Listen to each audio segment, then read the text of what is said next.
Hi guys, it's Magic Gateway here, and I noticed there wasn't any kind of card guide out for Smite Tactics yet, seeing that it's still in beta. So I thought I'd put one out there. Alright, so first off we have Freya, which is one of the Norse leaders. You have a choice between Freya and Odin, as of right now.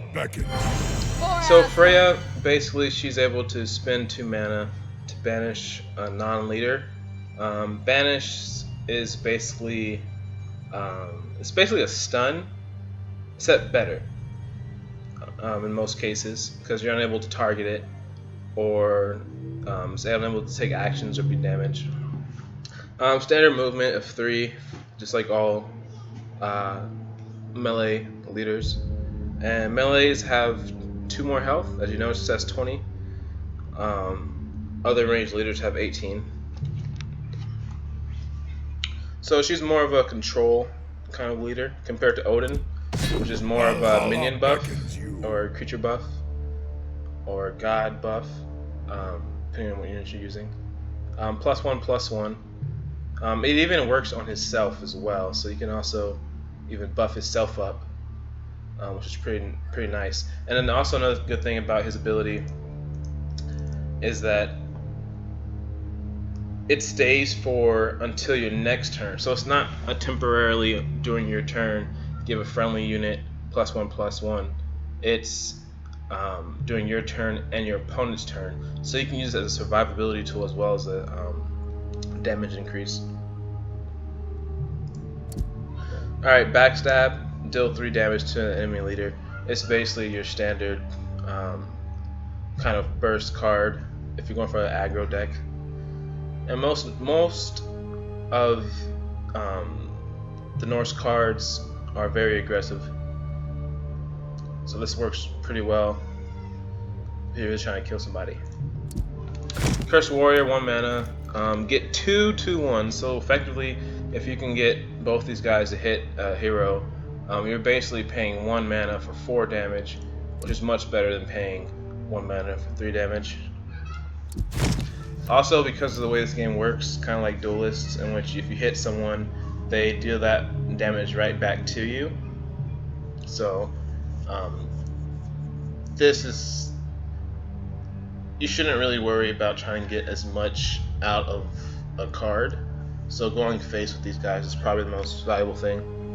Unless you trade 1 mana, basically, for something that's worth more than 1 mana, and it happens to have 4 or less health. But you really want to save these cards on the field for cards that you might have in your deck that I'll show you later. They're part of Norse. Mayhem is a good example.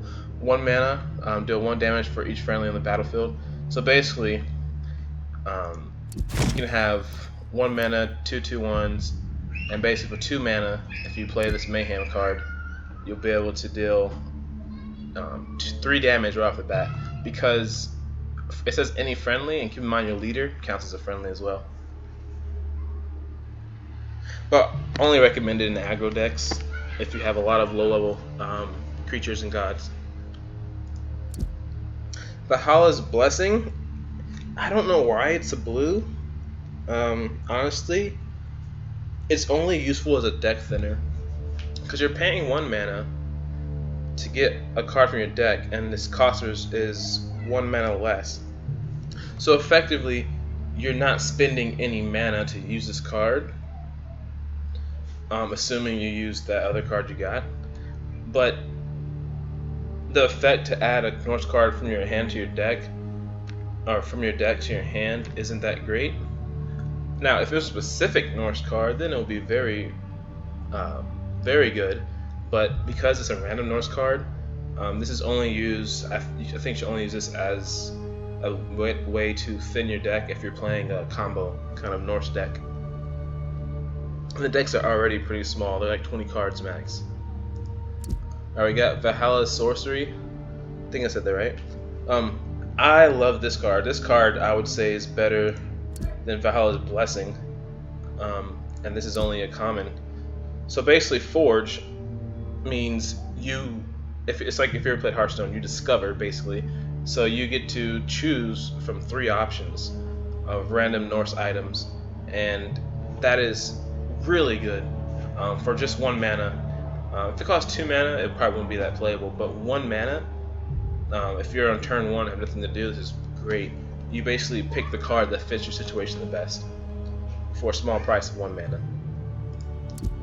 Curse Hunter, 2 mana, 2/1/1 ranged. Ranged units are really strong in this game because ranged units cannot be countered by melee units. This is just for your standard rush decks, basically. Fate's a really good card. So basically, for 1 mana, 2 damage is considered efficient when you're targeting other gods or enemies. This basically takes that efficient card, efficient generic card that's worth 1 mana, deal 2 damage to 1 targeted enemy or 1 targeted non-leader, and makes it twice as strong in 1 card. The only drawback is you don't get to choose, but it's still a really strong card because it only takes up 1 card slot. And I believe it's your only form of AoE outside of the Mayhem card. Butcher his name. Gunnir's Might? Do not know his name. How to say that. This card I've seen this played. I don't think it's a great card.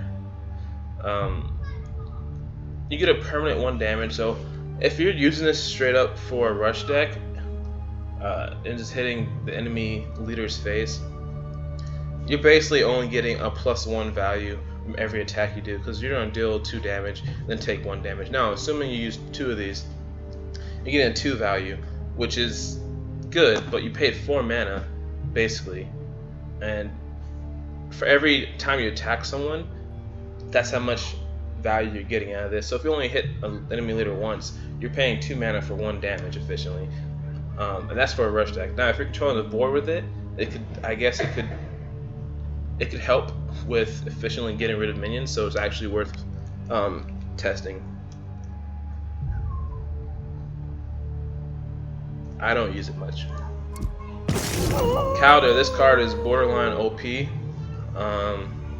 2 mana, 2/2, which is not too lackluster.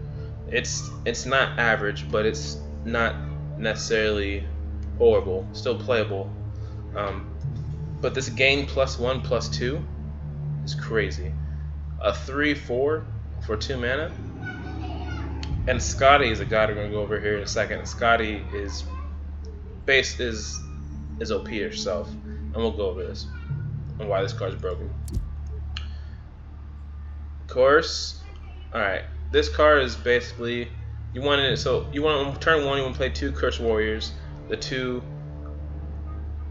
Turn 2 you want to play 2 of the Archers. You have 4 creatures. Turn 3, of course, huge ass buff. This is basically for rush decks.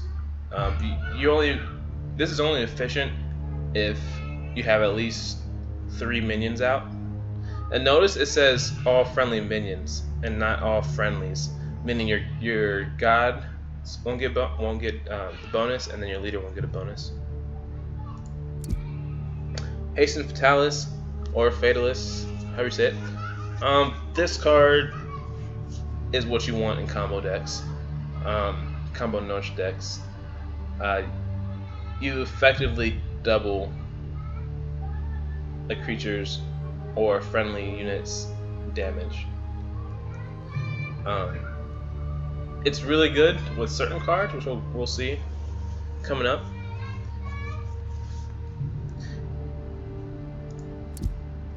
Alright, so the second broken card. Destroyer of gods. You are, yes, First you off, it's are, ranged, yes, you and are. only costs 3, and you get a 2/3 body right off the bat. Even if it had no abilities and all it had was 3 mana, 2/3 range, that itself would be playable.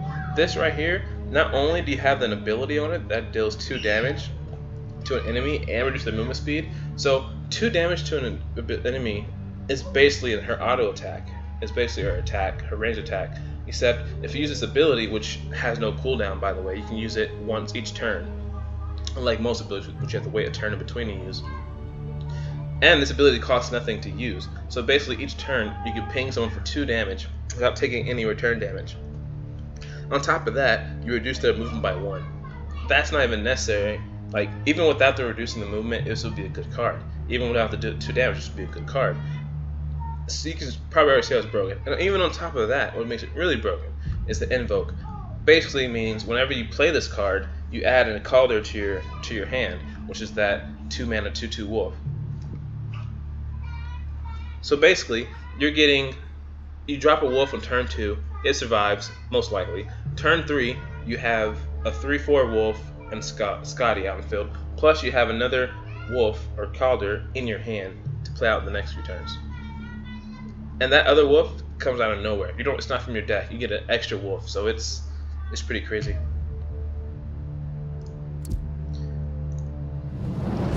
So, I see her played, but she's never been impactful. She's never been really impactful. The good thing about her is you can't really counter her. Only very few cards counter her, like very few, because she can't be targeted. That's what ambush means. Ambush means you're basically immune the turn you're summoned or spawned to anything that targets, including attacks.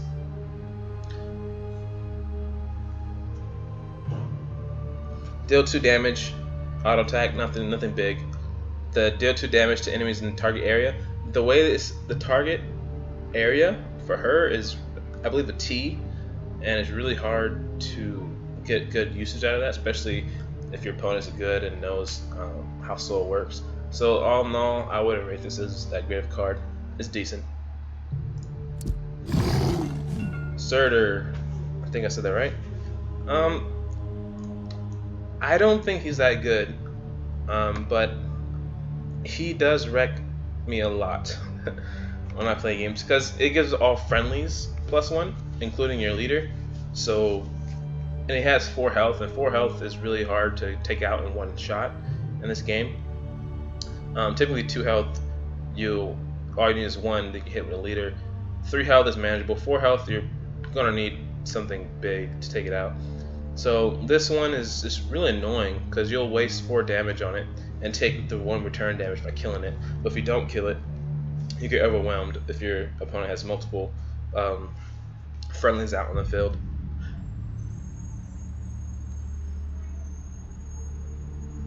And also it's an aura, and the aura means it has to be adjacent. So you can't just have it way in the back line and have all your front line getting the buffs. Web of Weird. I have no clue how to even say that.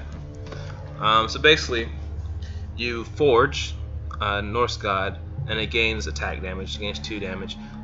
I like this card a lot, actually, because you're paying 1 mana, maybe 1.5 mana for 2 damage, if you want to look at it in efficiency terms, and then you're paying about 1.5 to 2 mana to forge a god. Now that's a small price. If it was more than 2 mana to forge a god, I wouldn't probably run this card. But because you can get any god, including legendary gods, which you can only have 1 of in the deck, I consider this a great card. Running 2 though might be excessive. The maximum cards you can have in this game is 2. In one deck. Alright, we have Banish. I played this. I've never seen anyone play this so far in beta, but it's a pretty good card. You basically get Freya's ability on crack. This is definitely a late game card. You can even consider this an early game card actually. It's just an all around good card. It's used for pushing those really critical, tricky puzzle type plays. Because there's this thing as like unit blocking in this game. Frenzy. This is what makes rush decks work on multiple minions. You're getting +2 damage until the end of the turn. So let's say turn 1, you get out your warriors. Turn 2, you get out archers. Turn 3, or Scotty. And turn 3, you get out another creature. Turn 4, assuming you have at least 3 other friendlies, not including your leader, this thing will net you 8 damage, which is efficient. So basically, as long as you have 4 friendlies on the field, which is actually not that hard, assuming you're not going against someone with a very heavy control deck for early game control, you get 8 damage from this one card. This stuff's in games. It's basically half of someone's health, total starting health. However, if you only have one card out, you only get +4, so it's basically 1 for 1 damage, 1 damage for 1 mana, and it's not that efficient. But this is a scary card, really scary card. If you're ever playing against a Norse deck who has minions out and it's turn 4 and they have this, you probably are going to die. Thor. There is battle to be met. Thor's decent. If he could use his ability and if he could attack the same turn he was summoned, he would be good. But because you have to wait a turn to even use his ability and attack, he's not that great. Basically, he'll always be a 5/4, assuming you're in melee range to hit someone, because you can use your ability and attack at the same time. Getting multiples off of adjacent enemies is rarely ever going to happen unless you set him up with that with other combo cards. But by himself, he's not that great. Loki. Time for some fun. Big Loke dog. Legendary. Alright, so this guy's crazy. Ambush, so you can't counter him except with a very small select handful of cards. And even then, those cards don't kill him right away. Basically, you can teleport up to an enemy and deal 5 damage free of charge. Free of charge. That's crazy. There's not that many cards with more than 5 health. This also is really hard. Like, basically, once you see a Loki, you're almost guaranteed to take the damage the next turn. So he's just really strong. The combos you can do with him is crazy. Sprint. I tried Sprint. There was one game where I found Sprint would have been useful, but I didn't have Sprint. This is good if you're playing against someone who likes to run away, or who is running away fairly well. That way you can get that movement to get close to them if you're out of range after your first movement. But other than that, it doesn't have that many uses. And this is more of a finisher type card. Alright, Amir. He's not that bad. A 4/6 is a really solid stat for 5 mana. It's basically a 5/5, so get 10 points for 5 mana. The stun all enemies in target area. Stun is basically a banish, except they're still manipulable. You can still manipulate the enemies. Versus banish, where you can't even do anything to them. You're still able to affect stunned units, to include silence them, to remove the stun. But other than that, he's really good late game for setting up things. But he's not that great. He's a good card, but I wouldn't say he's a must-have or broken. Fenrir. This guy here is a game changer. If you ever see this guy out, he's like a pseudo taunt, meaning this is what they want to kill before it becomes a nuisance. Being able to gain 3/3 stats each turn is crazy. Especially seeing the double attack cards we have in this deck. If you manage to keep a Fenrir out for 2 turns, even 1 turn, it could probably mean the end of the game for the opponent.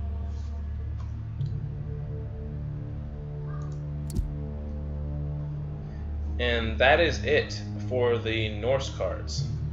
So I'll make some more videos. Apologize for not being too professional. This is my first time doing these kind of videos. Please leave comments and let me know if there's a format you recommend for brief card analysis and introducing cards that are in beta currently. Thank you and have a nice day.